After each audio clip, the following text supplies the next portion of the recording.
Hey, Alex here, part of Mike Lively's instructional design team at Northern Kentucky University, and I welcome you back to the second in a series of tutorials about sculpting primitives. Now, if you're thinking to yourself, wait a minute, I can sculpt a primitive? What's a primitive? Well, then you probably want to stop this tutorial and go back to our first one, which answers all those questions and much more, and also shows you how to download a program called Sculpty Paint, which you're going to use to sculpt a primitive. But you've already seen that tutorial, so you've downloaded Sculpty Paint, put it in a place where you know where it is, whether it's your My Documents folder or your My Programs folder, and you've also perhaps created an icon like I have, or a shortcut, so you can get Sculpty Paint really easy from your desktop. So just double click on that and go ahead and open up Sculpty Paint. Now by default, all this stuff comes up. You're going to always have a sphere when you first start out. And this is the basic primitive that we're going to manipulate the surface of into whatever we can imagine. Now for the purpose of this tutorial, I'm going to kind of guide you through the tools that Sculpty Paint has by making a Jones soda bottle. Now we're also going to put a texture on there so it actually looks like a Jones soda bottle. And ultimately, we're probably going to import this into Second Life and show you how easy that is and how awesome and these cool things you can do with it. But also be in mind that all these principles can still kind of work for other things, like if you're going to import these things into Paper Vision, so you can do 3D stuff in Flash, which is really cool. So let's just go over some of the basic stuff or the interface. Okay, obviously up here is the ping file. And again, just to go over this again, to kind of recap from the first tutorial, everything that a program needs to sculpt a primitive into whatever we can imagine is encapsulated into a ping file. The program just knows how to do it. Let's not get too complicated on that or go into it. If you want more, go to Wikipedia, look it up. It's really cool. So we have that reference up here to see what that looks like. Down here we have render options. Now, to go ahead and tell you this, it's going to always be 64 by 64 when you come up. And what these numbers mean, kind of think of them as latitude and longitude.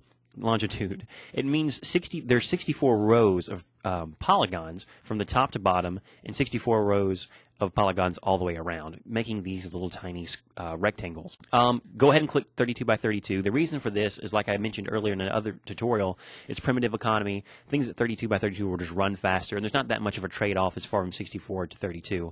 Also, in Second Life, Second Life renders everything at 32 by 32 if you're up close to it. At a distance, it drops down to 16 by 16. You don't have to worry about that because the program does that for you. So 32 by 32 is just a good standard to save at or start with. We have save buttons up here. We have the load buttons up here. We can load not only the sculpted textures that you have, but also the textures that are going to put an image on here. We have kind of these preference buttons here.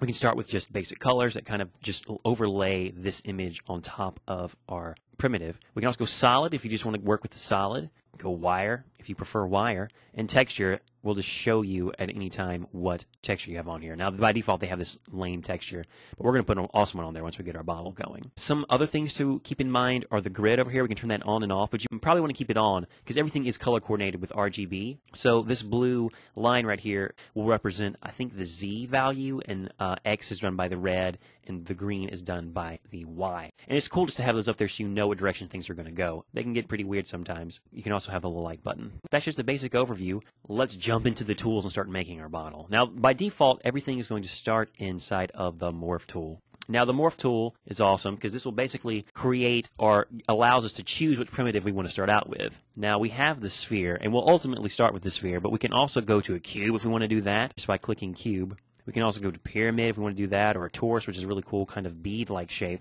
whichever you want to start out with. Now, the Morph tool is pretty powerful, and I won't get into everything, but basically this up here is a larger version of the other image in the top left-hand corner. Again, that will tell any program what we want to do, and we can actually select the different polygons from here and manipulate them that way. And a lot of Sculpty Paint tools actually have you do that, but we're not going to go too much more into Morph tool because that is not going to be what we need for this. And this is a basic overview.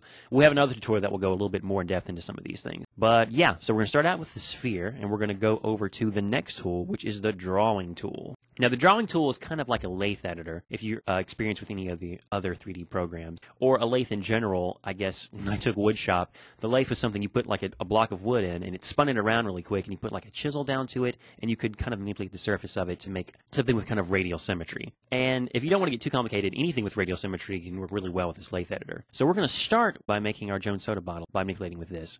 Up here's a map. It's basically a profile view of this entire primitive. Now, if I highlight this, you'll notice that it's highlighting certain rows to tell me what part of the outside of the surface of this primitive I'm going to be manipulating. So I need to kind of start making the bottle, so I'm just going to click in here, and it'll automatically adjust it for me. Now, I can also click and hold down and manipulate this, and just kind of drag, and it'll do it. Just kind of get it into a bottle shape if you want. All right, that's shaping up. Kind of looks more like a ketchup bottle than a Jones soda bottle right now, but we'll be able to change that in the arc tool, which is pretty awesome. Now, there are some things in the drawing tool that are pretty awesome. Like, I don't have to just manipulate the entire thing and make this kind of, like I said, radial symmetry. I can actually choose to only do certain portions of it. Like, if I go down over to here and select 32 or 16 or 8, it'll start kind of dissecting some of it into portions of 32 and 6 and experiment with that later. It's pretty cool, especially when you want to make some kind of thing like, in the first tutorial I had created a rocket-like shape. You can use that to help make the fins, but we're making the bottle, and I almost have the outside of that completely, well, close enough to what I want for right now. So that's pretty neat. I'm going to hit Smooth Sculpt to kind of smooth some of the rough edges I have on the outside. Isn't that neat? Smooth Sculpt is awesome, and they have that option throughout a lot of this. So we kind of have the beginnings of a bottle here. So let's go over to the Arc tool and start making this look more like a bottle. What the Arc tool does is that it also, kind of like the drawing tool where I can manipulate the entire outside of it, I can select certain rows a little bit better and get more accuracy. I can hold down my mouse button, go over those, and it will select them for me. I can hit plus, and we can tell which ones I'm manipulating. See how the cap's getting bigger or smaller? Now, I can hold down, actually, the ones I've already selected, go over those again, and then go over more of the bottle, or these little things, and it'll automatically deselect whatever I had once selected. So that's pretty cool. Hit plus and start kind of making the bottom just a little bit bigger. It's looking more and more like a bottle. Let's give this more of a defined cap.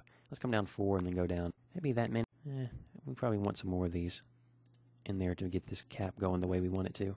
Selecting them, hit the plus. It's pretty neat.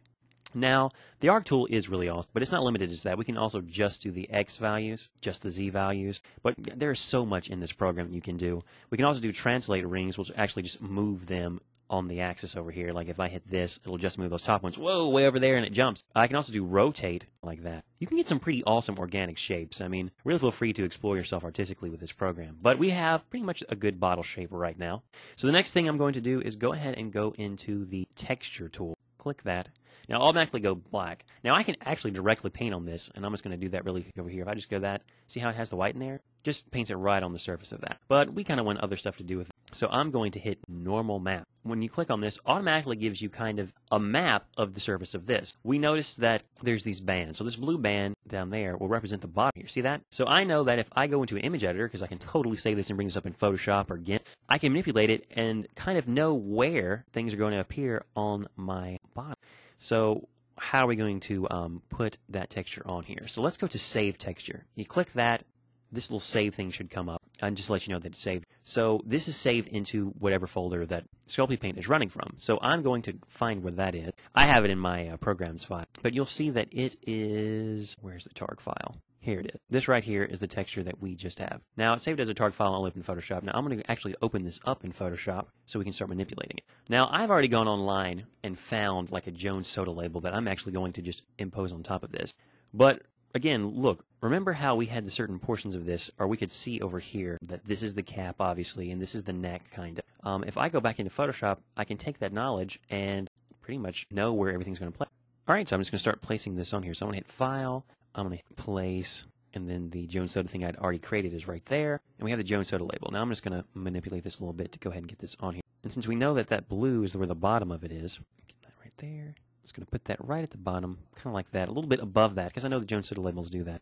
Okay, I'm just going to say that is cool. You can go ahead and bring that in like that. Things and select it. I know this is the top of the cap, so I'm going to come down a little bit, and I'm just going to paint all of that white. Let me make sure I've got the white on there. Yeah.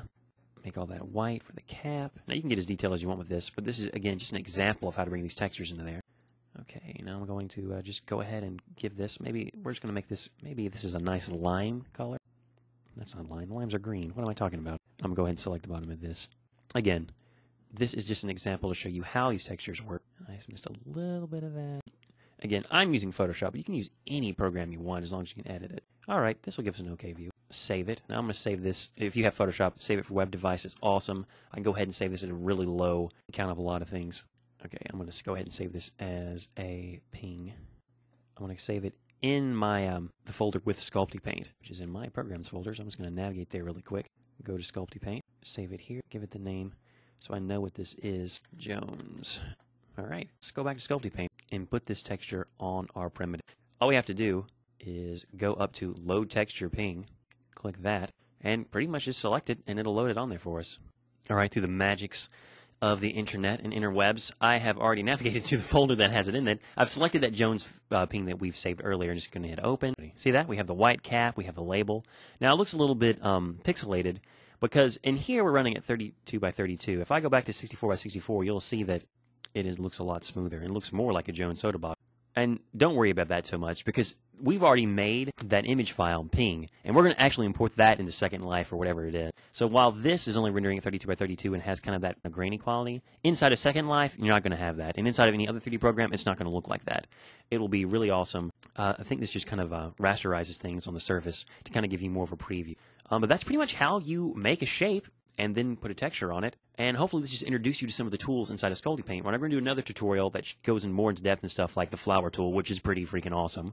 Stone tool, stairs tool, the point tool, which is really cool too, and maybe even edit RGB layers. This has been Alex, care of Mike Lively's instructional design team at Northern Kentucky University. Thank you so much for listening.